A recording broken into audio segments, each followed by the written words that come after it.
जय जिनेंद्र, welcome back to my channel. आज मैं आपको जैन आचार्यों की गौरव गाथा में से केवली काल के बाद का समय है, उसे बोलते हैं श्रुत केवली काल।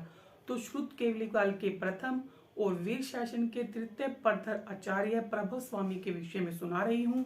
और ये जैन आचार्यों की गौरव गाथा जो सुनीति जी महाराज जी द्वारा लिखी गई है।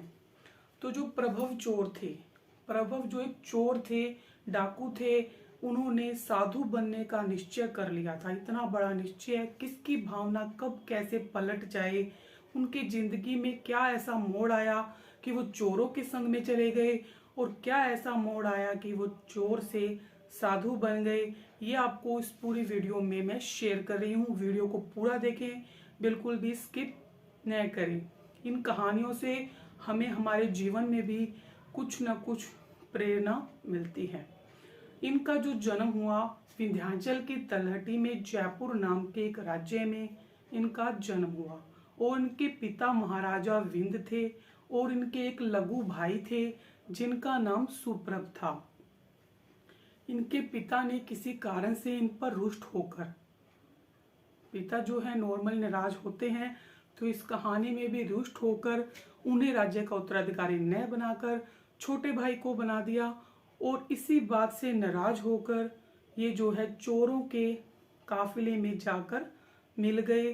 और ये बड़े साहसी थे और इनको सारी शिक्षाओं का ज्ञान था। तो चोरों ने भी इनके साहस को देखकर इनको अपने चोरों का सरदार घोषित कर दिया। और ये हर जगह पर चोरियां करते रहे और अपनी बढ़ती हुई आकांक्षाओं की पूर्ति के लिए जगह जगह धनाढ्य जो भी सेठ थे उनके घरों में जाते और वहां पर खूब धन लूटकर चोरी कर कर लाते थे। इसी प्रकार एक बार जब जम्बू स्वामी इभ्य श्रेष्ठी ऋषभ दत्त के पुत्र जो जम्बू स्वामी हैं, उनका 8 कन्याओं के साथ विवाह हुआ था और उनके घर में अपार धन आया हुआ था।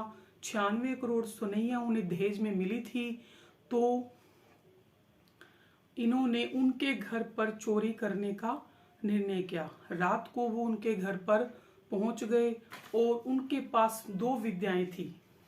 प्रभव चोर के पास तालोत्घाटनी विद्या, जो ताला तोड़कर घरों में प्रवेश करने की, और दूसरी अवस्वापनी विद्या उन्होंने सीख ली थी। ये दोनों विद्याओं के बल पर वो तालोत्घाटनी विद्या का प्रयोग करके जम्बू स्वामी के महल में तो वो प्रवेश कर गए, लेकिन जो अवस्वापनी विद्या है उसका प्रयोग निष्फल रहा। जैसे वो विद्या का प्रयोग करने लगे तो भी कोई भी व्यक्ति राजमहल में सोया नहीं, क्योंकि शब्दों की जो ध्वनि थी वो साफ तौर पर सुनाई दे रही थी। तो अब उन्होंने, प्रभव चोर ने अपने साथियों से, 5 साथियों से बोला कि तुम महल के अंदर के धन के लालच को छोड़ो। यहाँ तो इतना धन भारी बिखरा हुआ पड़ा है, क्योंकि वो तो सब कुछ त्याग कर दीक्षा लेने वाले थे। घर के सभी मेंबर वो दीक्षा लेने वाले थे। ये बात अभी प्रभव चोर को नहीं पता। तो कहने लगे कि घर के बाहर का धन ही समेट लो। तो जैसे ही वो चोर साथी धन को समेटने के लिए उद्यत हुए, गए, जाने ही लगे थे कि उनके पैर जो थे वो धरती से चिपक गए। अब तो प्रभव चोर का जो था, बिल्कुल ही उसका सारा कुछ साहस जो चोरी करने का था वो उतर गया। और वो जम्बू स्वामी के सुसज्जित सजे हुए शयन कक्ष में जाकर उनसे मित्रता करने के भाव से अपना परिचय देकर बोला कि ऐसे ऐसे मैं विंध्याचल की तलहटी में जयपुर नाम का एक राज्य है और मेरे पिता महाराजा विंध्य हैं, उनका मैं पुत्र हूँ और मैं आपसे मित्रता करना चाहता हूँ। और कैसे भी आप मुझे जो ये स्तंभनी और मोचनी विद्याएं हैं मुझे सिखा दीजिए, और मैं बदले में आपको स्तंभनी विद्या मतलब जो चिपकने वाली विद्याएं हैं ये मुझे सिखा दीजिए। बदले में मैं भी आपको स्वापनी और तालोत्घाटनी विद्या सिखा दूंगा। पर जम्बू स्वामी जी बोले, हे महानुभाव, मैं तो प्रातःकाल होते ही मैं तो इस सारे सब को छोड़कर दीक्षा धारण कर रहा हूँ और मैं अपनी आत्म विद्या के अतिरिक्त किसी भी विद्या को मैं नहीं जानता हूँ।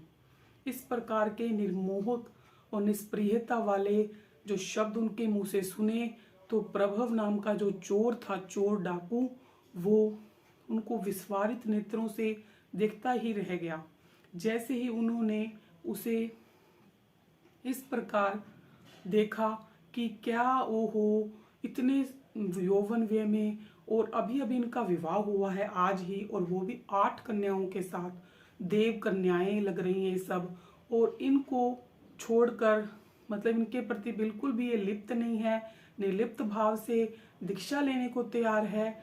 तो इस प्रकार उनका भी मन किसी और दिशा में मुड़ गया और उनका मन परिवर्तित हो गया। अब वो चोर नहीं रहे, उनका मन में द्वंद्व युद्ध चलने लगा और उन्होंने जम्बू स्वामी के साथ भोग और योग पर बहुत लंबे समय तक पूरी रात उन्होंने चर्चा की, और चर्चा करने पर वो इस निश्चय पर पहुंचे, अब उन्हें भी वैराग्य हो गया था, और उन्होंने अपने 500 साथियों के साथ जम्बू स्वामी जी के साथ ही वीनिवान संवत 1 को दीक्षा ली और दीक्षा लेने का निश्चय कर लिया।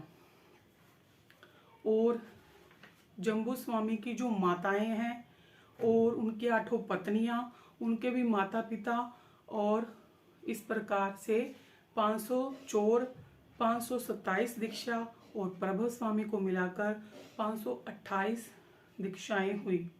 जब उनकी दीक्षा के लिए जन समुदाय उमड़ पड़ा, सब लोगों में यह समाचार फैल गया कि एक दिन पहले इनका विवाह हुआ है और अगले ही दिन इनके निष्क्रमण की जो यात्रा है वो देखने के लिए लोगों का जन समुदाय उमड़ पड़ा। तो वहाँ के जो राजा थे उनका नाम कोनिक था। कोनिक नाम के जो राजा थे वो भी वहाँ पर उपस्थित थे और उन्होंने कहा कि आपका जन्म कृतार्थ हुआ है, जम्बू स्वामी जी को आप दीक्षा के लिए तैयार हैं और अपने साथ इतनी सारी आत्माओं को लेकर दीक्षा ले रहे हैं। तो मैं चाहता हूँ कि मैं भी, अगर मेरे योग्य कोई उचित कार्य हो तो कहिए और मुक्त भाव से कहिए। तो जम्बू स्वामी जी ने कहा कि हे भानुभाव महानुभाव, आपके क्षेत्र का ये प्रभव नाम का चोर है, यह भी हमारे साथ दीक्षा ले रहा है, तो इसके सब अपराध क्षमा कर दिए जाएं ताकि इसकी दीक्षा में कोई भी बाधा न आए। तो कोनिक ने भी उदारता पूर्वक कहा कि प्रभव अविघ्न भाव से श्रमण धर्म स्वीकार कर सकता है, मतलब जो इतना चोर है लोग उसके प्रति कुछ भी गलत व्यवहार न करें उसे, कि कल तो ये चोर था आज ये साधु बन रहा है। तो उन्होंने बोला कि ऐसा कुछ भी नहीं होगा, वो विघ्न भाव से श्रमण धर्म स्वीकार करें और मैं इनके सभी अपराधों को क्षमा करता हूँ। इस प्रकार क्षमादान के पश्चात सभी दीक्षाएं आचार्य सुधर्मा स्वामी जी के चरणों में संपन्न हुई, उन्होंने धारण कर ली। और दीक्षा के पश्चात प्रभव मुनि ने आर्य सुधर्मा स्वामी और जम्बू स्वामी के सानिध्य में रहकर 11 पूर्वों के साथ 14 पूर्वों का अध्ययन किया और वीर निवान संवत 64 में आर्य जम्बू स्वामी जी ने उनको आचार्य पद प्रदान कर दिया। 94 वर्ष की वृद्धावस्था में वे आचार्य पद पर विराजमान हुए थे और उन्होंने उनके समक्ष अपने पश्चात प्रभव स्वामी के बारे में बोल रही हूँ मैं अब, कि प्रभव स्वामी ने अपने पश्चात शासन की बागडोर संभालने की जिम्मेदारी किसको दी और उनको योग्य चयन करने में प्रश्न खड़ा हो गया था कि कुशल उत्तराधिकारी का चयन किया जाए कि कौन उत्तराधिकारी बनने के लायक है। और ये मैं आपको नेक्स्ट वीडियो में शेयर करूंगी। जय जिनेंद्र। वीडियो अच्छी लगी हो तो चैनल को लाइक करें, शेयर करें, सब्सक्राइब करें और ना हमारी जिंदगी में भी जैसे संग का फर्क पड़ता है, तो इसमें ये बताया गया है कि जैसे वो गलत संग में चले गए, जब अच्छी संग में आए तो वो कैसे साधु साधु बन गए। चोर से साधु तक का उनका ये सफ़र इस वीडियो में है। जय जिनेंद्र।